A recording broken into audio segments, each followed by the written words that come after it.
Welcome to Tactical Talk. This is Zain. The Saudi and Pakistani relationship is a vast and dynamic web of cooperative linkages, age-old bonds of friendship, and undertakings dating from well before the establishment of diplomatic relations.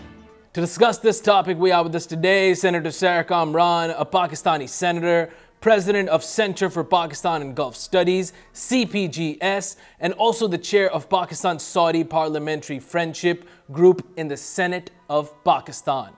Welcome to our show, Senator Sehar Kamran. This is Zain Khan. It's a pleasure to have you on Tactical Talk. Bismillahirrahmanirrahim. Thank you, Zain. It's a pleasure for me too. Let's get to the first question. What is the history of Pakistan and Saudi relationship? When did it all diplomatically start? The diplomatic ties and relationship between Pakistan and the Kingdom of Saudi Arabia is exemplary. The people of Pakistan have always felt a special reverence for Saudi Arabia as the birthplace of Islam, and the Kingdom considers Pakistan a leading non-Arab Muslim state. Our relations extend beyond the norms of traditional diplomacy, and the history is witness to this fact. Saudi Arabia was in fact one of the first countries to recognize Pakistan after independence in 1947, and it is one of Pakistan's closest Muslim allies.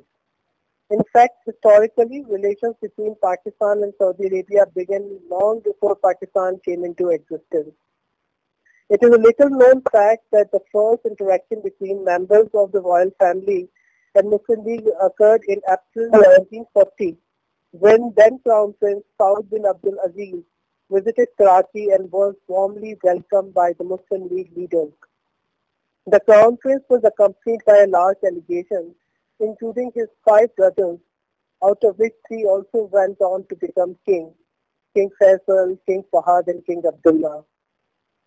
This visit actually laid the foundation of Pak-Saudi relations. In 1943, the Kingdom of Saudi Arabia first came to our support at the appeal of Quaid-e-Azam Muhammad Ali Jinnah.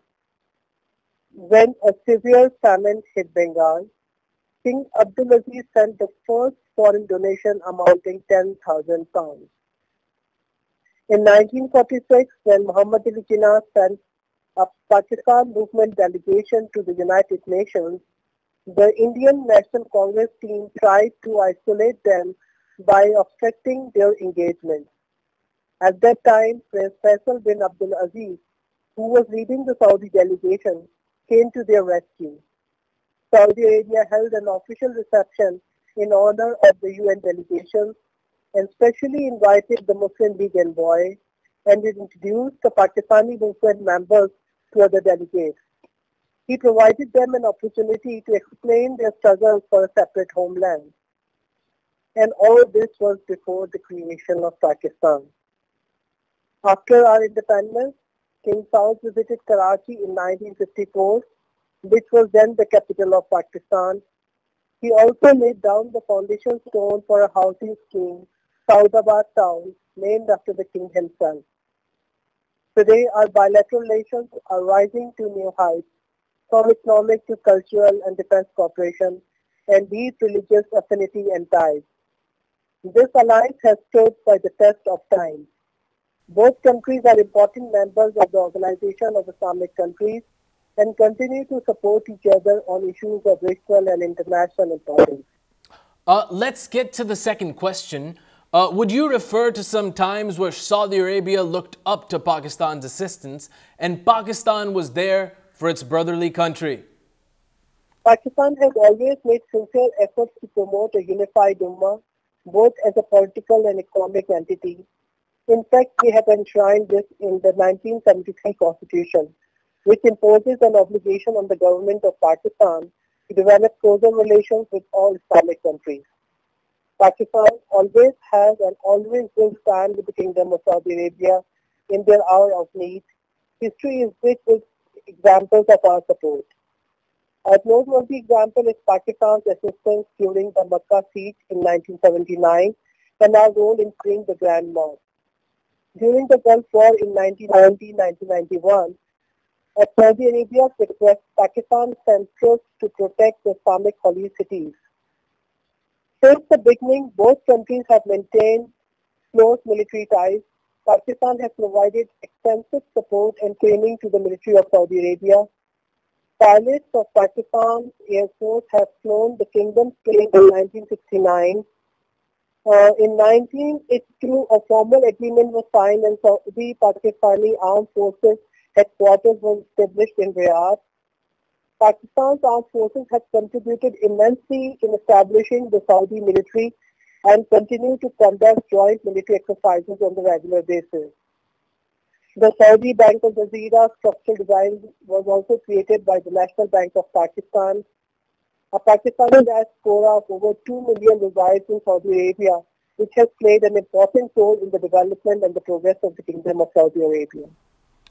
Would you also refer to some moments in history where Pakistan needed assistance from Saudi Arabia and Saudi Arabia stood by Pakistan?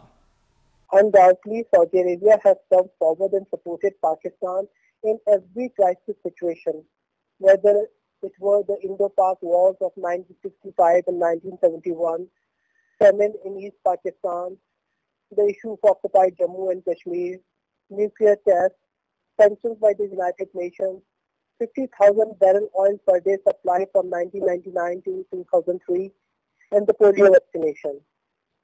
During the 1970s, Saudi leadership responded to Sheikh Zulfikar Ali Bhutto's request for financial assistance in order to respond to India's nuclear ambitions after the first Pokhran test.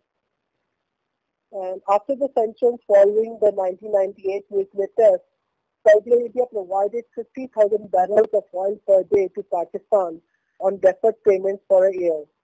Later, they cleared these outstanding payments as a gift in times of need. Saudi Arabia has also provided immense humanitarian assistance to Pakistan during the natural calamities, whether it was the earthquake or disastrous rain and floods. The kingdom is also the largest market for Pakistan's manpower, with its embassy in Islamabad issuing thousands of visas every month to the job seekers and the pilgrims. Senator Sehar Kamran, let's get to a very important question. With Pakistan's former Chief of Army Staff, General Raheel Sharif, commanding the IMCTC, which is a Saudi initiative, how positive does this affect the relations between Pakistan and the Kingdom of Saudi Arabia? Islamic Military Counter-Terrorism Coalition is a 41-nation alliance first announced by Saudi Arabia in 2015. The alliance is being headed by Pakistan's former Chief of Army Staff General Raheel Sharif, which is a manifestation of mutual trust and will further contribute towards enhancing cooperation between the two sides, especially in the military domain. Pakistan and Saudi Arabia are strategic partners, and the former Pakistani Chief of Army Staff heading the coalition is not just a matter of great prestige for Pakistan. It is also a testament to Pakistan's military capabilities, reputation, and vital position in the international community in general and Muslim world in particular. Through this coalition, Pakistan will have direct linkage not only with the Kingdom of Saudi Arabia, but we will also be connected to the other 40 countries in the coalition. With Pakistan's former Chief of Army Staff heading this alliance, it will also send a strong message to the world about Pakistan's commitment to fighting terrorism. With Saudi Arabia showing interest in investing into CPEC, do you think this initiative will improve further economic ties between Pakistan and the Kingdom? It is truly encouraging that Saudi Arabia has expressed its interest in investment in the China-Pakistan economic corridor. In terms of economic ties between Pakistan and the Kingdom of Saudi Arabia, I believe there remains great untapped potential waiting to be explored. Stronger economic ties will not only strengthen regional connectivity, but also boost Saudi Arabia's economy. The China-Pakistan economic corridor will also bring new economic opportunities for Riyadh, particularly as the kingdom envisions the restructuring of its economy and achieving sustainable growth by 2030. China and the US are currently the top two importers of Saudi Arabia's crude oil, but Saudi Arabia could gain further access to Central Asian markets by joining the China-Pakistan Economic Corridor. Additionally, by joining China-Pakistan Economic Corridor and getting access to Gwadar port in Pakistan, the kingdom will be entering a geo-economic arena which will create numerous new economic opportunities for them. Let's get to the last question. As a Pakistani senator, how do you see the future of the relations between Pakistan and the Kingdom of Saudi Arabia? Then, not only as a member of the Senate of Pakistan and as the convener of Pakistan-Saudi Parliamentary Friendship Group in the Senate of Pakistan, but also as a common Pakistani, I foresee a bright and stronger future between the two brotherly countries. I myself have lived in Saudi Arabia for over 20 years, and it has always been a second home to me. Pakistan has always stood by Saudi Arabia to safeguard its sanctity, safety, and protection of the holy places, Kaaba Baitullah and Masjid al-Nabwi, and will always continue to do so, as this is a matter that is close to the hearts of all 200 million Pakistani citizens. There might be minor hurdles as they do in all relationships, but the strength of our friendship and brotherly relations will trump all roadblocks and hurdles, inshallah. Thank you so much, Senator Sehar Kamran, for being on Tactical Talk. It's always a pleasure having you. Thank you, Zain. It is always a pleasure talking to you on such important matters of national and international significance. This was Senator Sehar Kamran, a Pakistani senator, the president of Center for Pakistan and Gulf Studies, CPGS, and also the chair of Pakistan's Saudi Parliamentary Friendship Group in the Senate of Pakistan. We were discussing the relationship between Pakistan and Saudi Arabia. Until the next episode of Tactical Talk, this is Zain Khan. Take care and goodbye.